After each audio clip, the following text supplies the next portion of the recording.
Le feu, une force de la nature qui nous fascine et nous terrifie depuis la nuit des temps. Mais au-delà des flammes, il y a une science, une réaction chimique qu'on peut tout à fait comprendre et donc qu'on peut apprendre à maîtriser. Allez, plongeons ensemble dans les secrets du feu pour mieux s'en protéger. Cette citation, elle est parfaite pour commencer. Elle illustre une vérité fondamentale. La croissance d'un incendie, ce n'est pas linéaire, c'est exponentiel. Le temps est vraiment le facteur le plus critique. Chaque seconde compte.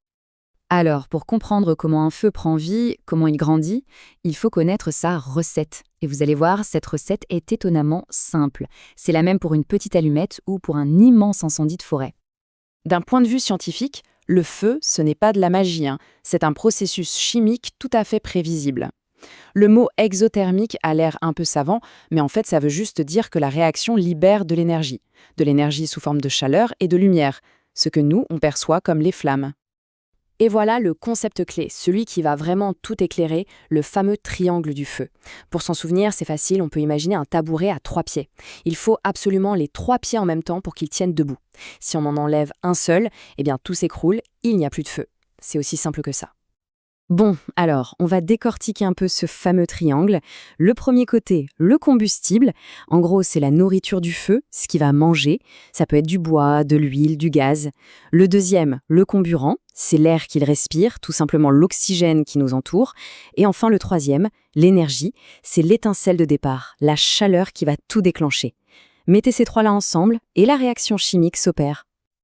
Ok, donc on a la recette pour créer une flamme. Mais la question, c'est comment passe-t-on de cette toute petite étincelle à un véritable enfer, un incendie incontrôlable? Tout est une question de propagation. Et là, on touche à un point absolument essentiel. La différence entre un feu utile, comme un bon feu de cheminée, et un incendie qui dévaste tout, elle tient en un seul mot, le contrôle. Dès l'instant où on perd la maîtrise, le feu devient un incendie. Alors comment est-ce qu'on perd ce contrôle ? Eh bien, le feu a 5 façons de se déplacer. D'abord, la conduction. La chaleur voyage à travers la matière, comme quand on laisse un tisonnier dans la cheminée. Ensuite, la convection. C'est l'air chaud et les fumées qui montent et qui vont propager le feu à l'étage du dessus, par exemple. Le rayonnement, c'est cette chaleur intense qu'on sent à distance d'un feu de camp. Ça peut enflammer des objets sans même les toucher. Il y a aussi la projection de braise, les escarbilles qui s'envolent avec le vent. Et enfin, l'épandage, typiquement un liquide en feu qui s'écoule et étend l'incendie. Et les déclencheurs dans tout ça ? Souvent, ils sont juste sous nos yeux. L'imprudence humaine, c'est la cause numéro 1. Une simple cigarette mal éteinte, on n'y pense pas, mais ça peut atteindre plus de 700 degrés. Mais bien sûr, la nature peut aussi s'en mêler, avec la foudre ou même nos propres installations électriques, avec un court-circuit. Allez, on passe maintenant à ce qui est, et de très loin, l'aspect le plus dangereux d'un incendie. Et ce ne sont pas les flammes qu'on voit, mais bien ce que l'on respire. Il faut bien regarder ce chiffre. 80%. C'est la proportion des victimes d'incendie qui ne meurent pas à cause des brûlures, mais à cause de l'inhalation de fumée. C'est une statistique absolument terrifiante et elle doit changer complètement notre perception du danger. Parce que la fumée, attention, ce n'est pas juste un nuage gris qui fait tousser. C'est un véritable cocktail chimique. Dedans, il y a des particules solides comme la suie, des gouttelettes liquides et surtout un mélange de gaz extrêmement toxique. Et dans ce cocktail mortel, il y a un tueur silencieux, un ennemi public numéro 1, le monoxyde de carbone. Le piège, c'est qu'il est totalement invisible et totalement inodore. Il se répand à une vitesse folle et il agit comme un poison foudroyant. Ce tableau, il fait vraiment froid dans le dos. Il montre à quel point ce gaz est un poison rapide.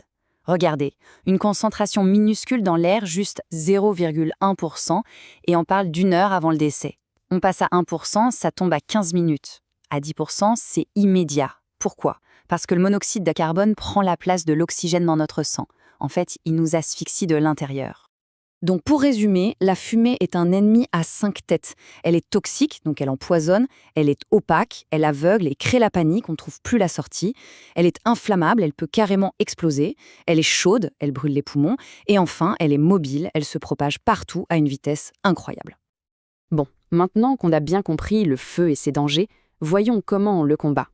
Et la clé, en fait, on la connaît déjà. Elle est juste sous nos yeux.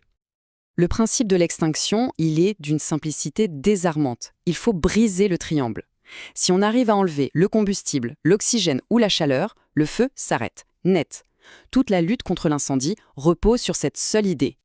Concrètement, ça veut dire quoi, briser ce triangle? Il y a 4 grandes méthodes. Le refroidissement, par exemple en utilisant de l'eau, ça attaque le côté chaleur. L'étouffement, avec une couverture anti-feu, ça attaque le côté oxygène. L'inhibition, c'est l'action de certains extincteurs qui vont casser la réaction chimique elle-même. Et l'effet de souffle, eh bien, c'est tout simplement quand on souffle une bougie, on chasse la chaleur et le combustible. Mais attention petit piège, on ne combat pas tous les feux de la même manière. Ils sont classés en différentes classes selon ce qui brûle. La classe A pour les solides, comme le bois, B pour les liquides, C pour les gaz, D pour les métaux, et une classe très importante à la maison, la classe F pour les huiles de cuisson. Et ce tableau montre pourquoi c'est vital de connaître ces classes. Regardons juste la ligne de l'eau. C'est parfait pour un feu de bois, classe A, mais c'est une catastrophe absolue sur un feu d'huile de friteuse, classe F. Si on jette de l'eau dessus, ça provoque une véritable explosion de graisse enflammée. Chaque type de feu a son agent extincteur. La poudre ABC, par exemple, est assez polyvalente, mais pour un feu d'origine électrique, le CO2 sera bien plus adapté. S'il n'y a qu'une seule chose à retenir pour sa sécurité personnelle, c'est celle-ci. Dans une pièce enfumée, la fumée chaude et toxique monte. L'air frais est en bas, près du sol. Il faut donc se baisser, voire ramper. Et toujours se rappeler que la priorité absolue, c'est la vie.